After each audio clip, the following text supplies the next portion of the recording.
గత ప్రభుత్వ హయాంలో సెకండ్ ఫేజ్లో కాకినాడలో పర్లాపేటలో సెకండ్ ఫేజ్లో 904 గృహాలు.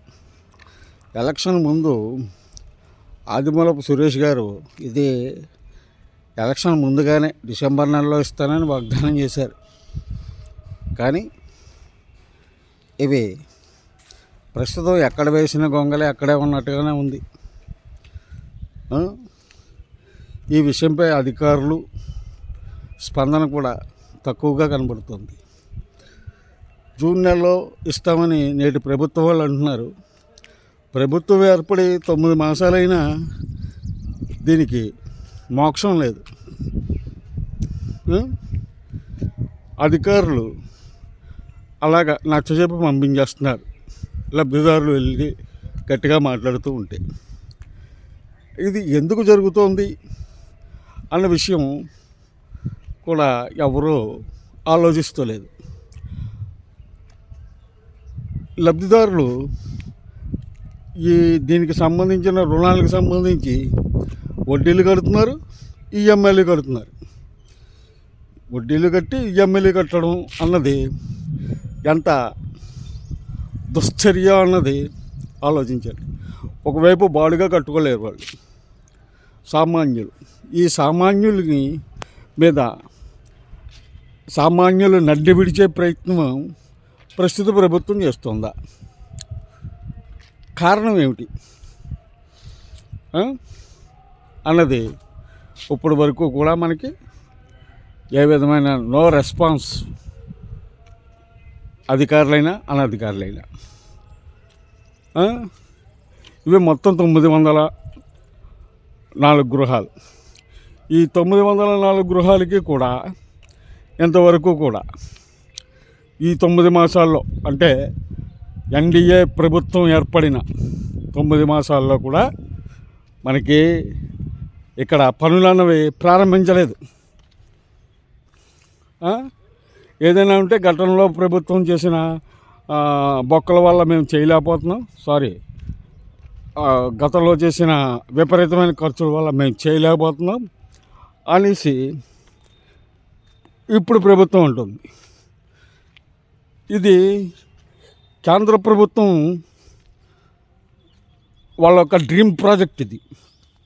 ఈ టిట్కో ఆంధ్రప్రదేశ్కి సంబంధించినంత వరకు ఏంటంటే ప్రధానమంత్రి ఆవాస్ యోజన విషయంలో కేంద్ర ప్రభుత్వానికి ఒక డ్రీమ్ ప్రాజెక్టు. ఈ డ్రీమ్ ప్రాజెక్ట్ని మసకబారినట్టుగా చేస్తున్నారు. మసకబారిపోతుంది. అంటే సుమారు ఒక గవర్నమెంట్లో సగం రోజులు, అంటే సుమారుగా 8 సంవత్సరాల కాలం వీళ్ళు డీడీలు కట్టి ఇవన్నీ ప్రయత్నాలు అన్నీ జరిగిన తర్వాత వీళ్ళకి రిజిస్ట్రేషన్ కూడా అయిన తర్వాత జరుగుతున్న కాలయాపన జరుగుతుంది 10 సంవత్సరాల నుంచి. దీనికి ఏంటంటే మానిటరింగ్ పీరియడ్ పెంచమని అడిగినా ప్రభుత్వం దగ్గర నుంచి స్పందన లేదు. ఎందుకు లేదు అంటే ప్రభుత్వం మాట్లాడలేని పరిస్థితిలో ఉంది. ఏదైనా అంటే కనుక గత ప్రభుత్వం చేసిన నిర్వాహకం వల్ల ఎలా జరుగుతుంది అన్నది జరుగుతుంది. కానీ గత ప్రభుత్వం చేసిన ఏ ప్రభుత్వం చేసిన ఎన్ని నిర్వాహకాలు చేసినా గత ప్రభుత్వం చేయలేదు, ఈ ప్రభుత్వం చెయ్యాలి. అలాగే జగన్మోహన్ రెడ్డి గారు కూడా చేశారు. ఇప్పుడు ఇది కాలయాపన ఎందుకు జరుగుతోంది? ఇప్పుడు ఎక్కడికక్కడ నచ్చజెప్పే ప్రయత్నాలు జరుగుతున్నాయి.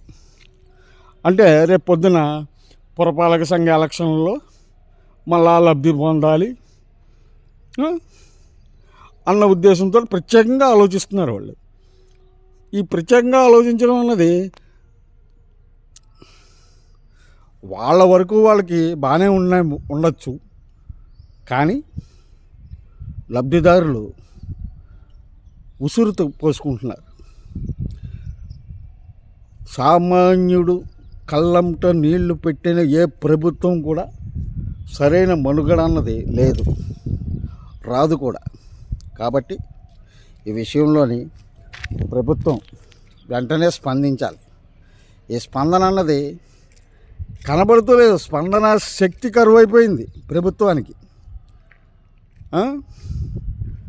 904 మంది లబ్ధిదారులు ఒక పక్కన ఈఎంఐలు కట్టుకుంటూ, ఒకవైపున బాడుగాలు చెల్లించుకుంటూ చాలా హీన స్థితిలో ఉంటున్నారు కూడా. ఈ విషయం వెంటనే ప్రభుత్వం స్పందించాలి. దీనికి సంబంధించిన చైర్మన్ గారు ఉన్నారు, ఆ చైర్మన్ గారు స్పందించాలి. ఇక్కడ కాకినాడ జిల్లాకి అతి దగ్గరలో పిఠాపురంలో డిప్యూటీ సీఎం జనసేనాని సనాతన ధర్మ ప్రచారకుడు ఆయన కొణదల పవన్ కళ్యాణ్ గారు కూడా ఉన్నారు. పవన్ కళ్యాణ్ గారు ఒక్కసారి ఆలోచించండి. అలాగే ఈ గృహాలకి గత ప్రభుత్వం వైఎస్ఆర్ జగనన్న నగర్ అనే నామకరణం చేశారు.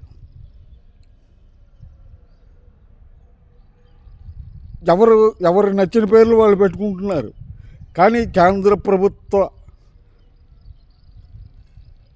మంజూరైన ఇల్లు కాబట్టి ఇప్పటి వరకు స్టేట్లో ఎక్కడ బీజేపీ వాళ్ళకి సముచితమైన భారతీయ జనతా పార్టీ పెట్టిన స్కీములైనా వాళ్ళకి ఏమాత్రం ప్రాధాన్యత లేదు.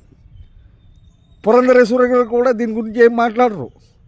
ఏంటంటే కాకినాడలో ఉన్న సెకండ్ ఫేజ్ కన్నా సరే డాక్టర్ శ్యామ్ ప్రసాద్ ముఖర్జీ నగర్ అనే నామకరణం చేయడం అన్నిటా ఉత్తమంగా ఉంటుందని భావన. ఇప్పుడు ఎన్టీఆర్ నగర్ అంటారు. తర్వాత ఇంకో గవర్నమెంట్ వస్తుంది, ఆ గవర్నమెంట్ ఏదో నగర్ పేరు పెడుతుంది. ఇలాగా ఏంటంటే ఏ ప్రభుత్వం వస్తే ఆ ప్రభుత్వానికి వాళ్ళు చెప్పినట్టుగానే వింటారు అధికారులు కూడా. వాళ్ళకి స్వయం ప్రతిపత్తి లేదు. వాళ్ళు అది ఇప్పుడు ఎమ్మెల్యే అన్నవాడు 5 సంవత్సరాలు ఉన్నా దానికి అక్కడ ఒక ఐఏఎస్ ఆఫీసర్ వాడు వాడు 55 ఏళ్ళు, సుమారుగా 55 సంవత్సరాలు అంటే సుమారు 30 years సర్వీస్ చేస్తాడు. ఇలాంటి ఎమ్మెల్యేలు 6-7 చూస్తాడు. వాళ్ళు కూడా ఈ ఎమ్మెల్యేలకి ఎంపీలకి తొత్తులుగా మారిపోయి ప్రభుత్వానికి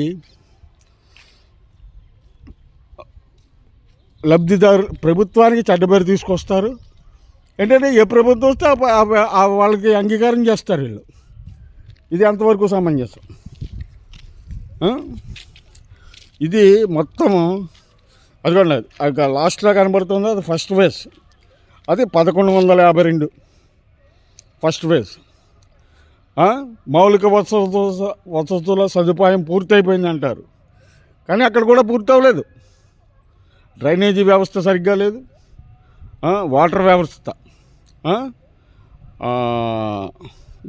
వ్యవస్థ కూడా సరిగ్గా లేదు. మొన్న 5 days ఏదో వాటర్ ఆగిపోయిందనేసి వాళ్ళు గొల్లుమని గోల పెట్టారు కూడా. ఇది ఏంటంటే